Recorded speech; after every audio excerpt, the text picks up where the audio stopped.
The sea was unnaturally still the day the world began to fear its own reflection.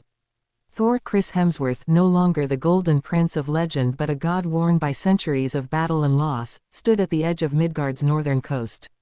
Storm clouds coiled above him like restless spirits, yet Mjolnir trembled in his hand, not with anticipation, but warning. The ancient prophecies spoke of this moment, when the serpent that girdled the world would stir, and the gods themselves would be tested. Deep beneath the oceans, Jormungandr awakened. Born of Loki's treachery and cast into the sea by Odin long ago, the Midgard serpent had grown vast beyond imagination, its body encircling the earth, its dreams shaping tides and earthquakes. For ages, it slept, bound by fate.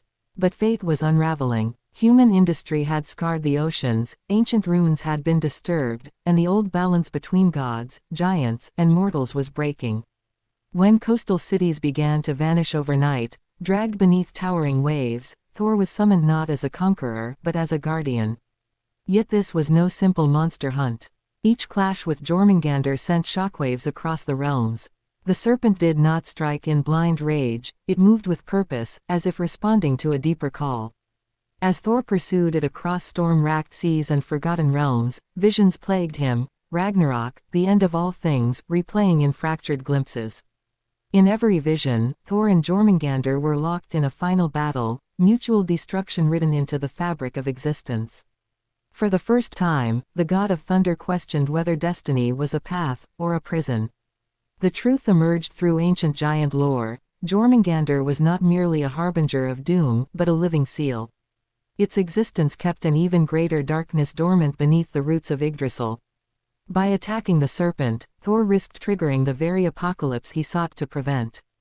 Torn between duty and wisdom, Thor made an impossible choice. Rather than slay the beast, he confronted it one final time in the abyssal depths. Lightning met venom in a clash that shook reality itself. But instead of the killing blow, Thor released Mjolnir, offering sacrifice instead of conquest. The serpent recoiled, not in pain, but recognition. In a moment of cosmic understanding, Jormungandr retreated, sinking back into the deep, reforging the ancient seal at the cost of Thor's greatest weapon.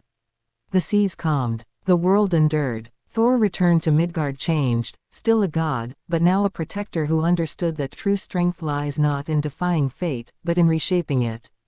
Far below the waves, Jormungandr slept once more. And the world held its breath, knowing the end had been delayed, but never erased.